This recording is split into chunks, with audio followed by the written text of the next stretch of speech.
Un jour dans une nuit glaciale, un homme ignora un vieux mendiant. Mais ce qu'il apprend ensuite aura d'énormes conséquences sur sa vie.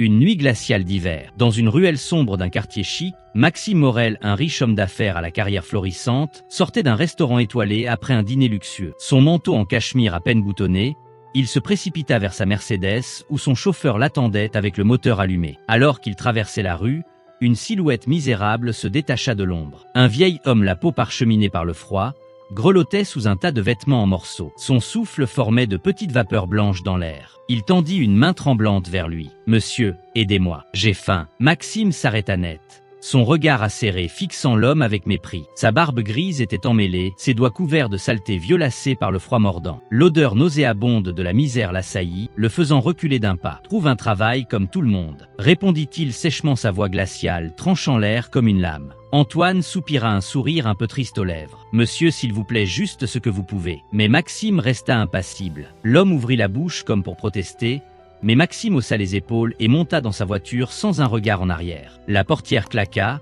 étouffant les supplications du mendiant dans le rugissement du moteur. La Mercedes s'éloignait, laissant derrière elle un vieil homme à genoux dans la neige, dont les yeux humides reflétaient une douleur bien plus profonde que la faim. Quelques jours plus tard, installé dans son bureau vitré surplombant la ville, Maxime tapait distraitement sur son clavier. Son assistante entra précipitamment. « Monsieur Morel, avez-vous entendu parler de l'incendie d'hier soir ?» Il haussa un sourcil. Quel incendie? Un immeuble en centre-ville était en feu. Un sans-abri s'est sacrifié pour sauver plusieurs personnes. Maxime esquissa un sourire froid. Les héros anonymes, c'est bon pour les journaux. On n'a pas le temps pour ça. Il reprit son café, sans chercher à en savoir plus. Peu de temps après, il feuilletait distraitement un journal en sirotant son café hors de prix. Ses doigts s'arrêtèrent net lorsqu'un titre attira son attention. Un sans-abri sauve des vies lors d'un incendie et y laisse la sienne. Il se dit, c'est de cet incident que mon assistante me parlait il y a peu. Intrigué, il parcourut rapidement l'article. Mais coïncidence, il reconnaissait ce visage. C'était l'homme qu'il avait ignoré dans cette nuit glaciale il y a quelques jours. Le vieil homme de cette nuit-là,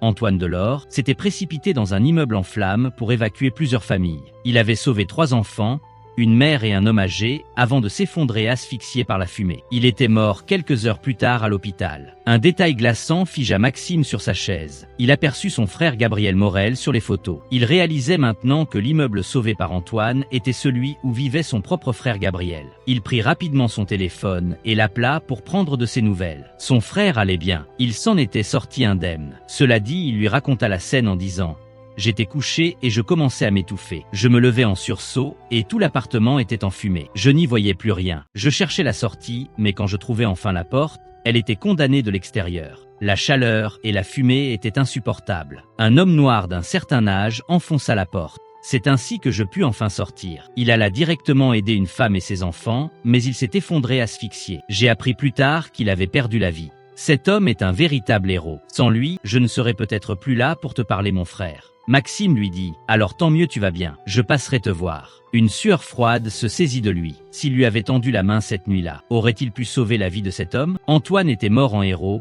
mais lui en revanche, n'était qu'un spectateur indifférent. Poussé par une culpabilité qu'il ne comprenait pas encore totalement, Maxime se rendit à la veillée organisée en l'honneur d'Antoine. L'église était modeste, remplie de personnes au visage marqué par la tristesse et le froid. Il entendit des murmures, des témoignages. Un homme âgé prit la parole et dit: Antoine n'avait pas toujours été un mendiant. Autrefois ingénieur talentueux, il travaillait dans une grande entreprise.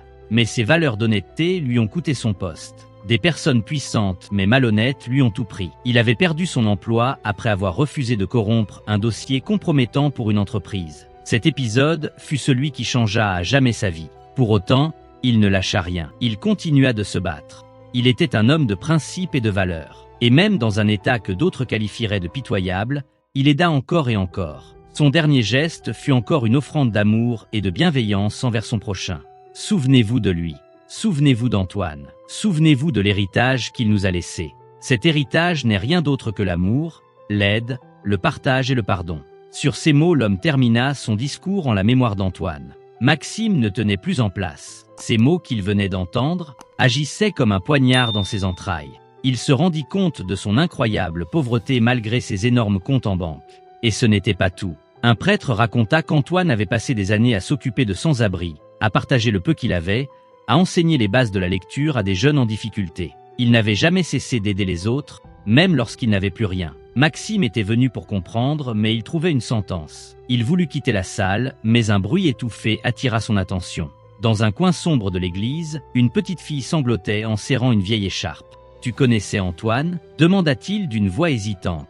Elle se releva les yeux gonflés de larmes. « C'était mon grand-père » murmura-t-elle. « Il voulait juste qu'on ait un toit, mais il n'a jamais demandé assez d'aide. » Les mots furent comme une gifle. Elle continua la voix tremblante. « Je lui disais toujours, pourquoi tu n'as pas demandé plus ?» Il me répondait, parce que certaines personnes doivent apprendre à donner d'elles-mêmes.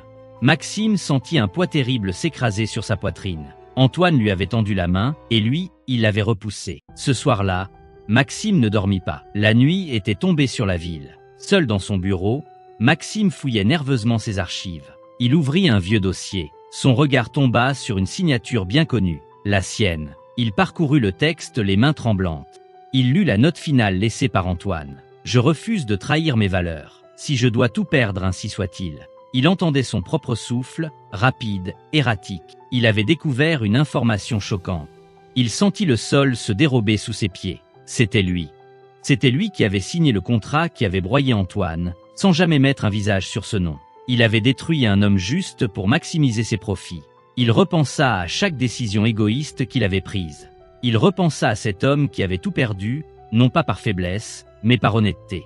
Il repensa au petit sourire fatigué du vieillard qui tendait la main dans la neige. Le lendemain, après une nuit agitée, il rendit visite à son frère et lui raconta tout. Leur rencontre dans la neige, la veillée et sa signature qui avaient ruiné la vie de cet homme. Son frère n'en revenait pas. Il lui dit alors « Que comptes-tu faire maintenant ? Je sais que tu te sens coupable de sa mort, mais cela ne changera rien. Que comptes-tu faire pour changer les choses ?» Alors Maxime lui dit « Je sais quoi faire, je vais tout changer. » Et il s'en alla. Il prit une décision. Dès le lendemain, il annonça la création de la Fondation Cœur d'Antoine.